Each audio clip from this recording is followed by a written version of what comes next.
오늘 우리가 에베소서 6장 10절에서 11절 말씀 보게 됩니다.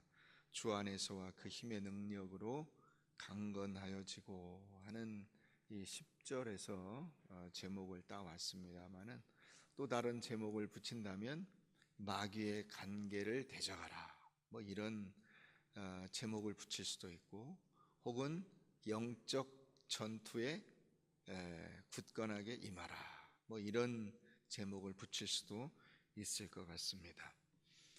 이 설교는 여러분들이 혹시 제대로 이해를 못하시거나 뭐 혹은 이렇게 듣지 못하셨어도 제가 지금 소개해드린 이 영화를 하나 보시고 나면 다 이해할 수가 있습니다. 이 영화는 한 20년 가까이 됐는데 데블스 애드버킷이라고 하는 영화입니다. 이 영화의 주인공은 케빈 로맥스라고 하는 변호사입니다. 뭐 시골이라고 표현하기에는 사실 뭐 거기도 대도시인데 플로리다의 잭슨빌이라고 하는 곳에서 이제 젊은 변호사가 그 재판마다 승소하면서 정말 승승장구하는 그런 변호사였습니다. 그래서 64번의 재판에서 연달아 한 번도 패하지 않고 재판을 이긴 거예요. 그 소식을 듣고 뉴욕의 큰 그 법률 회사, 우리가 흔히 로펌이라고 하는 곳에서 스카우트 제의가 옵니다. 야, 너 우리 회사에 와서 같이 일하자. 그 제안을 받고 이 엄마가 말려요.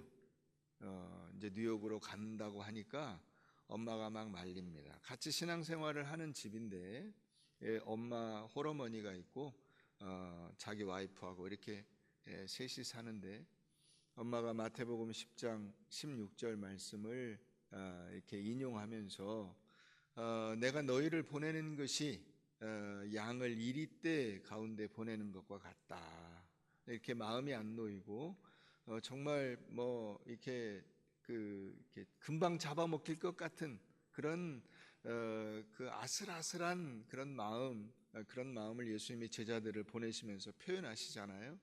그 구절을 인용하면서 엄마가 이 아들을 말립니다. 야, 꼭 뉴욕에 가야 되겠냐? 거기가 그렇게 영적으로 깨끗하고 좋은 곳이 아닌데 그저 돈만 보고 그런 데 가면 되겠냐?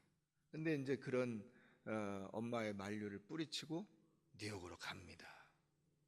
가서 어떻겠습니까? 뭐 그 큰 법률 회사에 들어와서 그 회사 안에서도 사장을 이제 사장의 마음에 들어서 그 사장에게 인정받으면서 막 금방 중역의 자리에 오르고 막 하는 이런 과정들을 거쳐요. 재판을 이기고.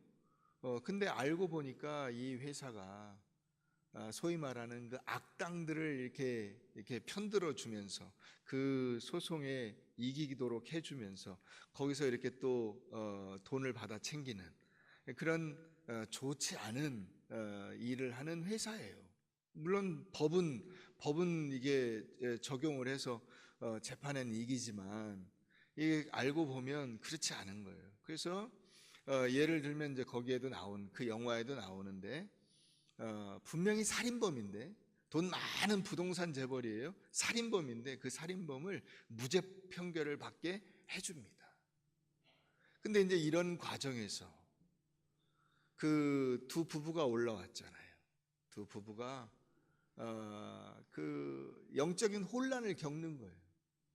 겉으로는 잘 나가는 시골에서 올라와서 뉴욕 한복판에서 미국의 그 정말 이 재벌과 뭐 권력자들과 돈 많은 사람들과 이런 사람들이 막 움직이는 그 속에서 그 뭔가 신의 이 떠오르는 별과 같은 그런 역할을 하는 것 같지만은 사실 영적으로 이제 병들어가고 그 안에서 많은 갈등을 겪게 됩니다.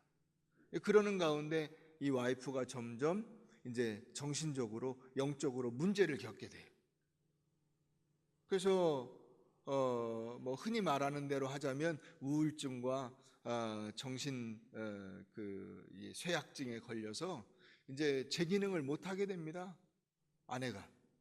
그러는 가운데 아내를 돌보라는 이 회사 사장 존 밀튼이라고 하는 사람이 사장인데, 이 사람이 아주 뭐 하여튼 능력이 뛰어나요. 막 모든 걸 다 알고 있고요. 다 할 줄 알아요. 나중에 알고 보니까 이 존 밀튼이 그냥 평범한 사람이 아니었어요. 그래서 이 영화가 나타내주고자 하는 것이 뭐냐면, 우리가 사는 이 그 표면적인 세상 이면에 영적인 어떤 이 전쟁과 갈등과 다툼이 있다는 거예요. 그것을 나타내주는 영화입니다. 여러분들이 오늘 바쁜 일 없으시죠? 예배 끝나고 집에 가시면 유튜브에도 올라와 있을 거예요. 데블스 애드버킷 꼭 찾아서 꼭 보시기를 바랍니다. 이게 이제 이 영화에서 가장 핵심적인 대사라고 할 수 있어요. Vanity is my favorite sin. 허영심. 내가 항상 이긴다고 하는 그런 욕심, 자랑. 이게 내가 항상 사람들한테 늘 던지면 모든 사람들이 쉽게 딱 무는 미끼라는 거예요. Vanity is my favorite sin. 사람들이 죄를 짓죠. 늘 넘어지는 죄, 그 죄가 뭐냐? 그 허영심이에요. 네가 네 와이프를 사랑하지 않은 건 아니야. 그런데 네 와이프보다 더 사랑하는 존재가 있었어. 그게 누구냐? 셀프 러브. 너 자신을 더 사랑한 거야. 너 자신이 더 중요한 거야. 너 자신을 사람들한테 좋게 보이고 싶은 마음으로 가득 차 있었던 거야. 그게 허영심이에요. 그게 사탄이 파놓은 함정이에요. 그걸 모르고 달려가는 거예요. 그냥 성공해야 되고, 막 내가 좋은 학교 나왔고 좋은 직장 다니고 연봉을 얼마 받고 어느 동네에서 살고 내 친구가 누구고, 허영심으로 가득 차 있어요. 그래서 결과가 어떻게 됐느냐? 다 파멸로 끝나요. 그래서 저 영화 뒤에 이제 저 장면 뒤에 뭐가 나오냐? 저 사탄이 제안을 해요. 야, 네 이복 여동생이 있는데 둘이 결혼을 해서 애를 낳아라. 이제 저 사람은 사탄이 지금 마음대로 갖고 놀았잖아요. 이제 막다른 골목에 왔잖아요. 빼도 박도 못하는 거예요. 이제 포기하고 지방으로 내려가자니 그 도시에 가면 창피하잖아. 도시 가서 성공하고 왔다고 해야 되는데, 와이프 죽고 다 실패하고 돌아왔어, 이런 얘기 들을 거 아니에요. 이제 끝났어요. 그러니까 뭘 해야 돼요? 이 사탄은 자식을 낳아요. 자식을 계속 대를 이어서 실패하게 만들어야지. 아버지도 실패하고 아들도 실패하고 다 사탄의 자식이 되게 해야지. 그 얘기를 들어요. 그 제안을 듣고 저 케빈이 거기에 응하는 척 하다가 총을 빼서 자살해 죽습니다.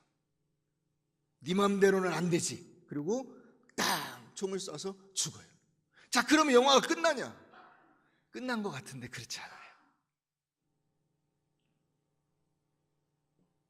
그 다음 장면에 뭐가 나오냐? 그 뉴욕에 올라오기 전에 있던 도시에서 마지막 재판 법정 그 화장실 장면이 딱 나와요. 화장실에서 세수를 팍 해요. 이 변호사가, 케빈이 일장춘몽을 꾼 거예요. 자기가 앞으로 어떻게 될 것인지를 이제 꿈을 통해서 보게 된 거예요.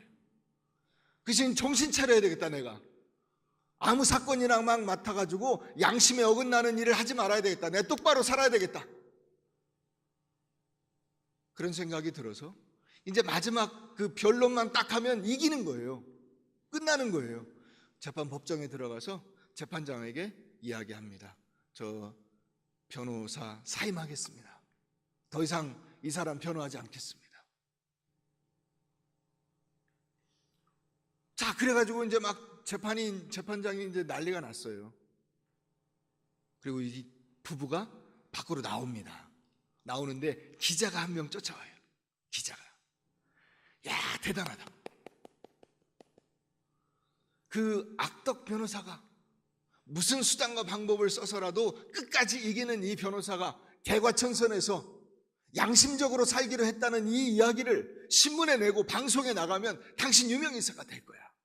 인터뷰하자. 그런 거예요. 인터뷰하자. 그랬더니 난 그런 데 관심이 없다고. 야, 당신 이거 특종기사 내면은 당신 틀림없이 전국적으로 유명한 인사가 될 거야. 그러니 연락 주시오.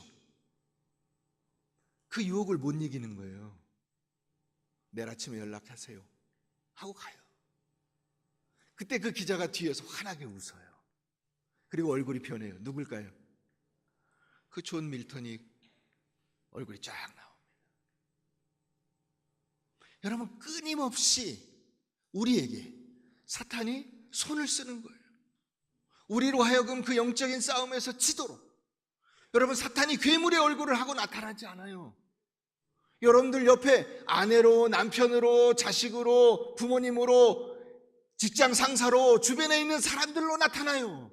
그 사람들이 여러분들에게 제안을 해요. 양심에 어긋나는 일. 눈 한 번만 딱 감으면, 야, 너 멋지게 될 수 있어. 성공할 수 있어. 괜찮아. 사람들한테 유명하게 돼서 네가 나쁠 게 뭐야. 여러분, 최근에 종교가 하나 새로 생겼어요. 그 종교가 뭐냐? 행복교예요. 행복교. 사람이 왜 사는 것이냐? 행복하려고 사는 것이지. 인생이 왜 사는 것이냐? 행복하려고 사는 것이지. 그래서 이 행복의 조건이 있어요. 먼저 쾌락이 있어야 돼. 정신적으로, 육체적으로 만족이 있어야죠. 편안해야 되고. 그래서 그 편안함이 행복함이에요. 또 하나는 그 편안함을 위해서 관계의 독립성. 누구한테 간섭을 받거나 누구한테 신경 쓰고 싶지 않아. 그래서 부모도 싫고 자식도 싫고 심지어는 부부도 싫어. 졸혼 왜 나와요? 신경 쓰기 싫다는 거야. 내가 그렇게 수십 년을 네 뒷바라지를 해줬으면 됐지. 내가 아직도 네 뒤를 봐줘야 되냐? 이제 졸업하자. 혼자 밥 먹고, 혼자 여행 가고, 혼자 술 먹고, 혼자 즐기면 된다는 거예요. 자, 그렇게 쾌락과 관계의 독립성을 위해서 필요한 게 뭐예요? 돈만 있으면 된다는 거예요. 이게 행복의 조건이에요. 지금 사람들이 얘기하는 거예요, 다. 여러분, 성경 어디에서 혼자 살면 행복하고 육체적으로, 정신적으로 만족함을 얻으면 그것이 행복이라고 이야기합니까? 성경 어디에서 돈만 있으면 내 인생의 불행 끝 행복 시작이라고 이야기합니까? 수많은 사람들이 이 세상에서 사탄이 놓는 그 함정에 빠져서 거기서 허우적거리고 있으면서 그것이 마치 진리인 것처럼 이야기하고 있는 거예요. 인생은 행복하려고 사는 거예요. 교회마다 다 그런 얘기를 하고 있어요. 영적인 전쟁이 있다는 사실을 알려주고 있지 않아요. 여러분, 우리의 인생에서 행복이 지상 목표가 됩니까? 말씀을 한번 읽어보세요. 이 말씀 속 어디에서 너의 행복이 내가 너를 부른 목적이다.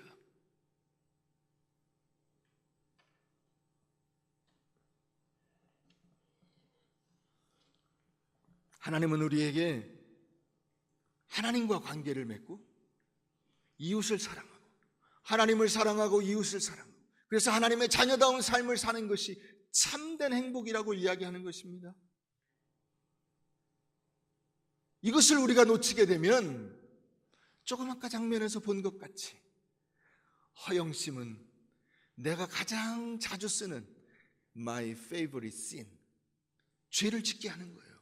죄의 함정이에요. 아이고, 그분만큼 행복한 사람이 어디 있을까? 그분만큼 마음 편한 사람이 어디 있을까? 여러분, 그 얘기 듣고 싶으세요?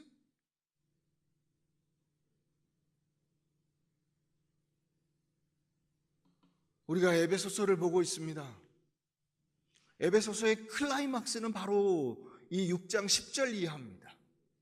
그러니까 1장 1절부터 이 6장 9절까지는 전부 다 6장 10절 이하를 위해서 존재하고 있는 거예요.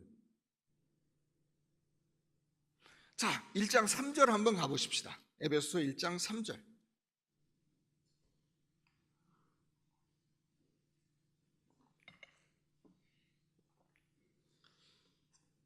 찬송하리로다 하나님 곧 우리 주 예수 그리스도의 아버지께서 그리스도 안에서 하늘에 속한 모든 신령한 복을 우리에게 주시되 그 창세 전에 그리스도 안에서 우리를 택하사 우리로 사랑 안에서 그 앞에 거룩하고 흠이 없게 하시려고 그 기쁘신 뜻대로 우리를 예정하사 예수 그리스도로 말미암아 자기의 아들들이 되게 하셨으니 이는 그가 사랑하시는 자 안에서 우리에게 거저 주시는 바 그 은혜의 영광을 찬송하게 하려는 것이라. 하나님께서 우리에게 뭘 주시려고 한다고요? 우리로 거룩하고 흠이 없는 하나님의 자녀를 만드셔서 하늘의 영광과 그 하나님의 은혜의 충만함을 우리에게 부어주시려고 하신다. 그래서 우리를 맨 먼저 어떻게 하십니까? 2장 1절 한번 가보세요. 그는 허물과 죄로 죽었던 너희를 어떻게 하셨습니까? 살리셨습니다. 우리를 구원하신 거예요. 죄에서 끄집어내 주시는 겁니다. 자, 그래서 우리가 어떻게 살아야 되느냐? 3장 14절 가봅니다. 이러므로 내가 하늘과 땅에 있는 각 족속에게 이름을 주신 아버지 앞에 무릎을 꿇고 비노니 그의 영광의 풍성함을 따라 그의 성령으로 말미암아 너희 속사람을 능력으로 강건하게 하시오며 믿음으로 말미암아 그리스도께서 너희 마음에 계시게 하시옵고 너희가 사랑 가운데서 뿌리가 박히고 터가 굳어져서 능히 모든 성도와 함께 지식에 넘치는 그리스도의 사랑을 알고 그 너비와 길이와 높이와 깊이가 어떠함을 깨달아 하나님의 모든 충만하신 것으로 너희에게 충만하게 하시기를 구하노라. 우리 가운데서 역사하시는 능력대로 우리가 구하거나 생각하는 모든 것에 더 넘치도록 능히 하실 이에게 영광이 대대로 영원 무궁하기를 원하노라 하면서 기도를 하고 있습니다. 자, 그러니까 이제 어떻게 살아야 될까요? 4장 1절 가봅니다. 너희가 부르심을 받은 일에 합당하게 행하라. 우리가 왜 어떤 목적으로 부름을 받았다는 거예요? 2절 이하에 나옵니다. 겸손하고 온유하고 오래 참고 사랑하고 서로 용납하고 평안에 매는 줄로 성령이 하나 되게 하신 그 하나됨, 교회의 하나됨, 공동체의 하나됨, 그것을 지켜라. 자, 그래서 5장 8절로 가봐요. 다시 또 반복하죠. 이제는 주 안에서 너희가 뭐다? 빛이다. 빛의 자녀로 살아라. 그 빛의 자녀로 사는 게 뭐예요? 15절 가봅니다. 이제 지혜 없는 자 같이 하지 말고 지혜 있는 자 같이 해라. 그럼 지혜가 뭐냐? 성령의 충만함을 받는 거예요. 18절 오직 성령으로 충만함을 받으라. 그럼 성령의 충만함이 뭐냐? 21절 그리스도를 경외함으로 피차 복종하라. 그 복종하는 그 연습을 누구와 하는 거예요? 5장 22절 이하에서 아내와 남편들이, 부부가 서로, 또 6장으로 넘어가면 부모와 자녀가 서로 그리스도 안에서 피차 복종하는 연습을 하는 거예요. 또 6장 5절 이하에 가면 종과 상전, 직장의 부하와 상급자로 연습을 하는 거예요. 자, 그렇게 하는 이런 것들이 뭐냐? 기초 체력을 다지는 거예요. 신앙의 기초 체력. 여러분, 우리나라 축구가 한 단계 발전한 때가 있어요. 언제죠? 2002년 월드컵. 그 전까지 늘 그 한국 축구의 그 소원은 16강, 월드컵 16강이었어요. 혹은 월드컵 출전 자체에 그 목을 걸고 있다가 또 그 다음에 어떻게 뭐 해가지고 잘해서 16강 올라가는 게 소원이에요. 그런데 히딩크 감독이 왔어요. 히딩크 감독이 맨 먼저 뭘 했냐? 체력 훈련을 합니다. 그래서 인터벌 훈련이라고 해서 뭐 10m 달리기 하고 50m 달리기 하고 100m 달리기 하고 다시 10m 하고 50m 하고 100m 하고 이 달리기 왔다 갔다 하는 이거를 계속 시키는 거예요. 왜 이런 체력 훈련을 합니까? 전술 훈련을 해야지, 조직력을 키워야지, 개인기를 키워야지 그랬더니 개인기나 조직력이 문제가 아니라는 거예요. 지금 한국 축구 선수들의 문제는 뭐냐? 90분 내내 풀타임으로 지치지 않고 뛸 수 있는 체력이 없다는 거예요. 그러니까 전만 지나면 골 먹고 그 골을 혹은 넣었더라도 감당을 못해서 역전패를 당한다는 거예요. 체력을 길러야 된다는 거예요. 실제로 어떻게 됐습니까? 월드컵 4강에 갔어요. 여러분 탁구 치시죠? 탁구는 손으로 칩니까? 다리로 칩니다. 다리가 따라줘야 탁구를 칠 수가 있어요. 테니스는 팔로 칩니까? 다리로 칩니다. 배드민턴은 팔로 칩니까? 다리로 칩니다. 기초 체력이 있어야 돼요. 이 기초 체력이 뒷받침이 안 되면 할 수가 없어요. 잠깐 흉내 내지만 일주일 내내 허당으로 사는 거예요. 체력이 없어요. 연습을 해야 되는 거예요. 이 기초 체력을 길러야 되는 거예요.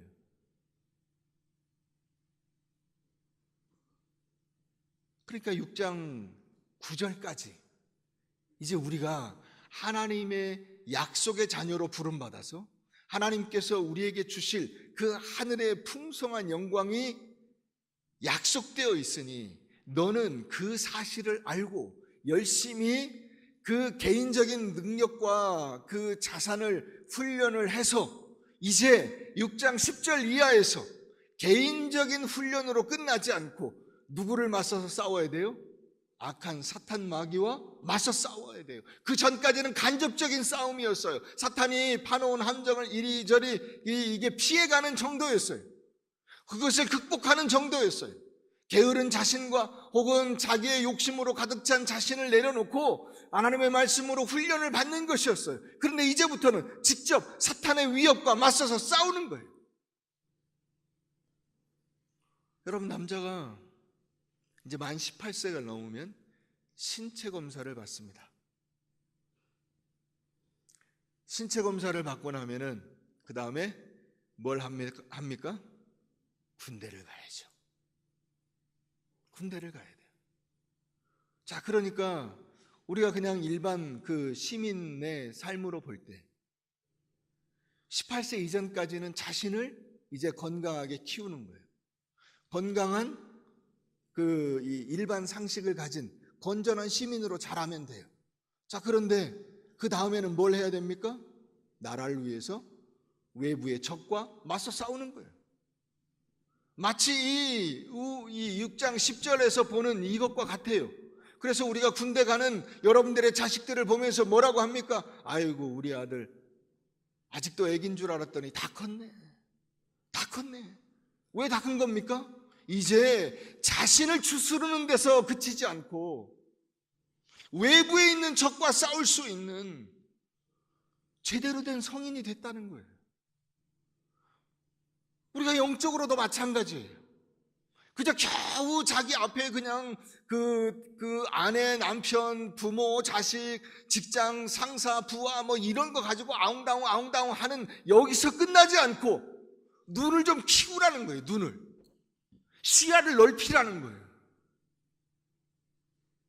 우리를 잡아먹으려고 우는 사자와 같이 달려드는 사탄이 있다는 거예요. 그 영적인 싸움이 있다는 사실을 잊어서는 안 된다는 것입니다. 하나님이 우리를 부르신 목적이 바로 거기 있다는 거예요. 겨우 혼자서 밥 먹고 혼자서 술 마시고 아무한테도 간섭받기 싫어서 혼자서 이리 왔다 갔다 사람들 피해가지고 눈길 피해가지고 목사도 안 만나려고 저리 이리저리 피해가지고 다니는 그것이 신앙이 아니고 하나님 말씀 안에서 강건하여져서 주 안에서와 그 힘의 능력으로 강건하여져서 마귀의 관계를 맞서 싸울 수 있는, 대적할 수 있는 사람이 되어야 이게 진짜로 큰 사람이지. 여러분, 여러분들의 모습을 한번 비춰보세요. 나는 과연 영적인 군인으로 자라있는가? 아니면 아직도 저 밑에 어린애기인가?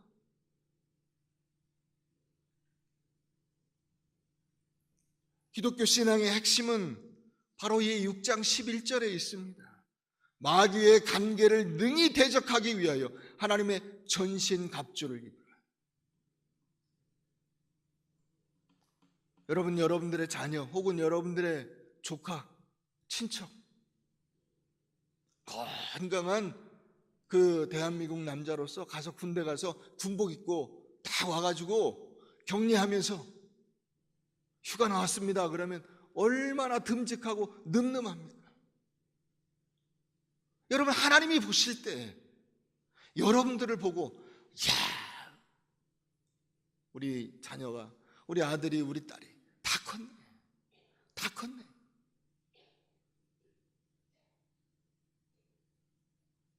그렇게 할 만할까요? 마귀가 얼마나 간사한지, 이 참과 거짓을 섞어서 우리가 분간하지 못하도록 우리를 함정에 빠뜨리도록 하는 거예요. 그게 마귀의 관계예요. 이제 이 성인이 되면 그 정도의 관계를 극복하고 꿰뚫어 보고 속지 않고 그것을 맞서 싸워 이길 수 있는 사람이 되어야 된다는 거예요. 근데 우리가 이와 같은 영적인 싸움이 있다는 사실을 모르면 어떻게 되느냐? 거기에 여지없이 빠지는 거예요. 여지없이.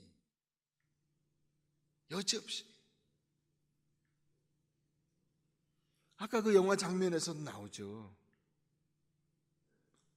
마귀가 뭐라 그럽니까? 야, 내가 네 아내 돌보라고 했잖아.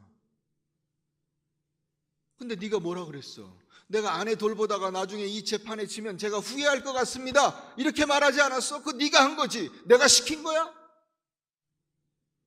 여러분, 그게 우리들이 빠지는 함정이에요. 고3이니까 예배 안 드려도 되고 1년만 참으면 돼. 누가 결정한 거예요? 하나님께서 그렇게 하라고 하시던가요? 내가 지금 어렵고 힘드니까 잠시만 신앙생활 내려놓고 좀 쉬겠습니다. 누가 그런 거예요? 다 우리 스스로 결정한 거예요. 허영심으로, 욕심으로 견디기 어렵습니다. 힘듭니다. 하나님, 저 좀 봐주세요.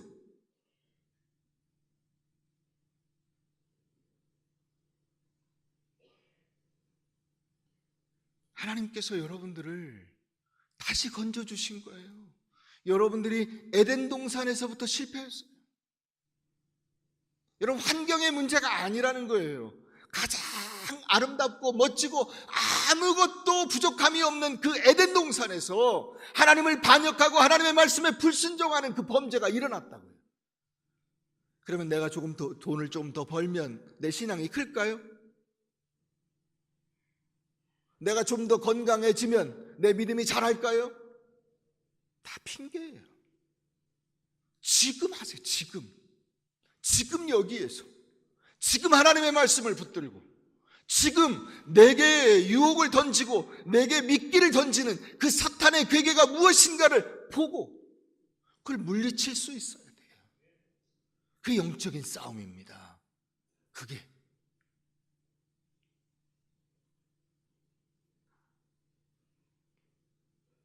제가 대학 다닐 때 다니던 교회에 아주 신실한 집사님이 있었어요. 이분이 원래 훌륭한 교수님인데 이게 정치에 뛰어들어서 국회의원이 됐습니다. 국회의원 한 번 해먹고, 두 번 해먹고, 세 번째 됐는데 뇌물 받아서 감옥에 가게 됐어요. 한 방에 갔어요. 한 방에. 여러분, 허영심이라는 게 그런 거예요. 마귀의 함정이라는 게 그런 겁니다. 이번만 한 방에 가요.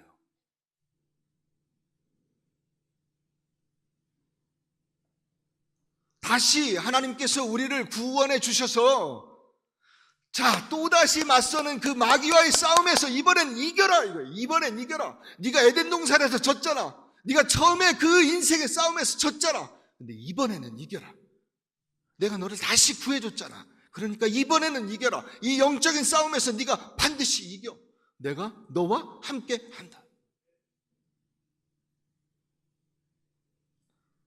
이거를 생각지 않고 그저 눈에 보이는 대로 사는 거예요.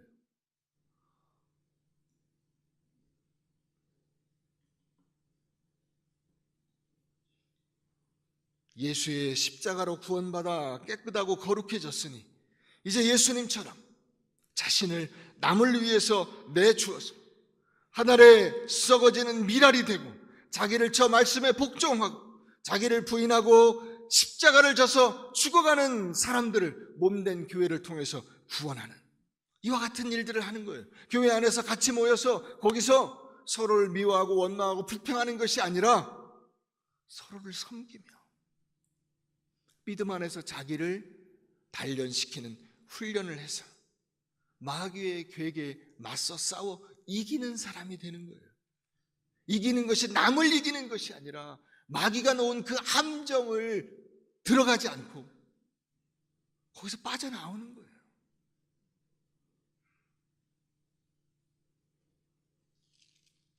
(10절에) 보면 우리가 이길 수 있는 힘이 어디서 나오는가가 나와 있습니다. 끝으로 너희가 주 안에서와 그 힘의 능력으로 강건하여지고 그랬습니다.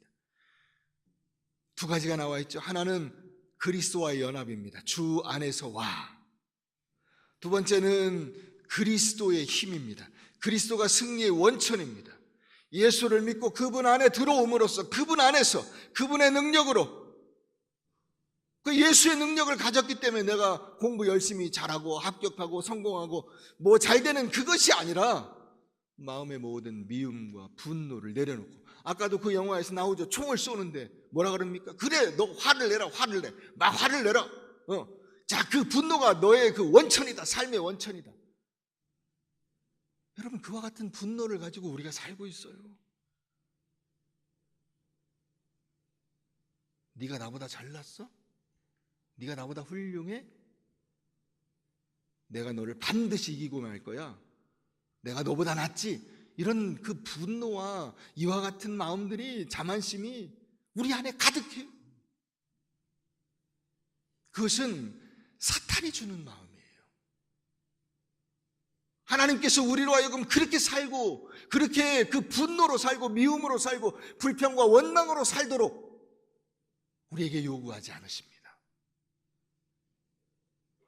아까 4장 2절에 나오죠. 겸손과 온유와 용납함과 사랑으로 성령 안에서 하나 되게 하시고 힘써 지키라.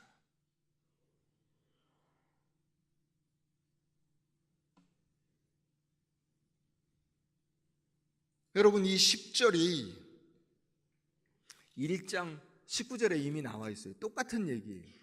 1장 19절에 나오는 이야기가 이 10절 얘기예요. 10절이 뭐라고 되어 있냐? 끝으로 너희가 주 안에서와 그 힘의 능력으로 강건하여지고 그랬죠? 이 하나님의 능력, 이 디나미스가 어디에 있냐? 19절에 그 힘의 위력으로, 이 위력이라고 하는 단어는 다른 단어인데 이건 크라토스라고 하는 단어예요. 적이 있어요. 적의 저항이 있어요. 마귀의 저항이 있어요. 그 저항을 제압할 수 있는 힘이에요. 그래서 힘의 위력이라고 번역을 해놨어요. 역사하심이 나오죠. 역사하심. 이 역사하심은 에네르기야. 뜻이 뭔지 아시겠죠? 대충 에네르기야. 그 에너지를 주는 거예요. 여러분 우리가 살다 보면 배터리가 방전된 것 같아요. 그죠? 무슨 건전지 선전에 나오잖아. 이 인형이 나와가지고 막 박수치고 위에 땡땡땡땡땡땡 하고 가잖아요. 배터리가 떨어져가 중간에 띡 멈춰버려요. 근데 에너자이저 이러고 달려가요. 이 힘, 중간에 방전되지 않고 끝까지 그 어떤 일을 이겨낼 수 있는 힘, 이 에너자이저의 역할을 하나님께서 우리에게 부어주신다는 거예요. 해주신다는 것입니다. 그 다음에 우리에게 베푸신 능력의 지극히 크심, 이 능력이라고 하는 단어가 디나미스예요. 다이나마이트가 이 단어에서 나왔어요. 모든 이것들을 날려버리고 폭파해버리고 부셔버리는 힘, 강력한 힘. 자, 이런 단어들을 여기 나열한 이유가 뭘까요? 예수 그리스도는 인간이 가지고 있는 모든 힘과 관련된 그 단어를 다 동원하고도 그걸로 표현할 수 없는 힘을 가지고 계신다는 거예요. 누구를 이길 수 있는 힘? 마귀를 이길 수 있는 힘. 그래서 주 안에서와 그 힘의 능력으로 강건하여지고인 것입니다. 마귀가 간계를 씁니다. 괴계를 씁니다. 여러분들이 이 예기치 못한 그곳에서 여러분들을 함정에 빠뜨리려고 함정을 파놨어요. 근데 여러분 워낙 강력하면 함정이 안 돼요. 그렇지 않아요? 여러분, 우리가 삽으로 함정을 파놨어요. 근데 탱크가 지나가면 그건 아무것도 아니에요. 함정이 아닙니다. 그거는 그냥 조그만 구덩이예요. 거기에 빠지지 않습니다. 마귀가 아무리 함정을 파놓고 우리를 유혹한다 할지라도 예수 그리스도 안에서와 그 힘의 능력으로 우리가 나아갈 때 그것이 함정이 되지 않고 도리어 우리에게 큰 증거가 되고 간증거리가 되는 줄 믿으시기 바랍니다. 우리가 이긴다는 거예요. 이렇게 이기도록 되어 있다는 거예요. 우리가 할 일은 뭐냐? 그와 같은 영적인 싸움이 있다는 것을 알고 그 싸움의 대상이 누군가를 알고 맞서는 것입니다. 한번 따라해 보세요. 예수님 안에서 예수님의 힘으로 이긴다. 확실하게 이거예요. 이것을 우리가 알고 살아가는 것입니다. 여러분, 영적인 싸움에서 우리가 어떻게 이기는 사람이 되느냐? 지금보다 훨씬 더 자기를 부인하고 더 오래 참고 모든 것을 용서하며 무례히 행하지 아니하며 악으로 악을 갚지 아니하며 오른 뺨을 때리면 왼 뺨을 대며 우리를 저주하는 자를 축복하며 그들을 위해서 기도해 줄 수 있는 것입니다. 이것이 우리가 가진 영적인 힘이에요.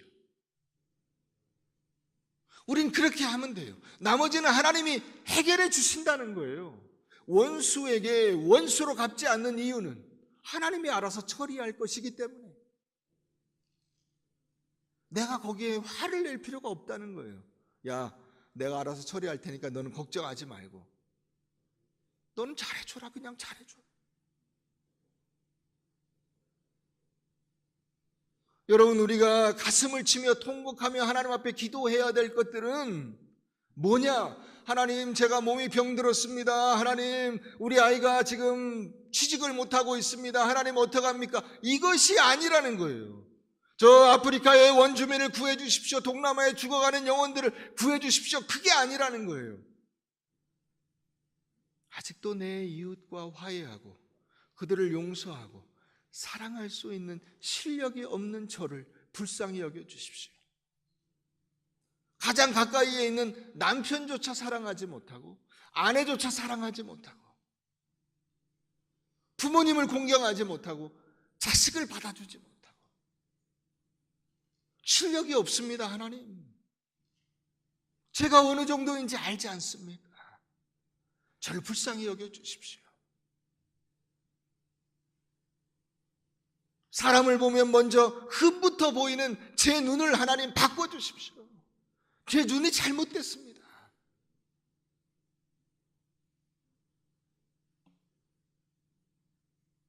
주님 앞에 눈물로 기도하며 그 고치는 훈련을 매일매일 해가는 것입니다. 그래서 결국 우리가 그 영적인 싸움에서 승리하는 것이 무엇입니까? 사람들이 우리를 볼 때 예수님을 보는 것 같은 느낌이 들어야 돼요. 우리가 애들을 보면 그렇잖아요. 야, 시도득은 못해. 여지없이 지 아버지네. 꼭 지 엄마를 닮았네. 하는 짓도 똑같네. 그렇잖아요. 사람들이 우리를 보면서 야, 예수를 닮았네. 아직 확실하진 않은데 그래도 가만히 보니까 예수를 닮았어. 하나님을 닮았어. 여러분, 우리가 이런 이야기를 들을 수 있도록 마귀는 그걸 못하게 하는 거예요. 그걸 가로막는 거예요. 그러나 우리는 그 일을 해내게 될 것입니다. 하나님이 약속해 주셨습니다. 주 안에서와 그 힘의 능력으로 강건하여 주시기를 바랍니다.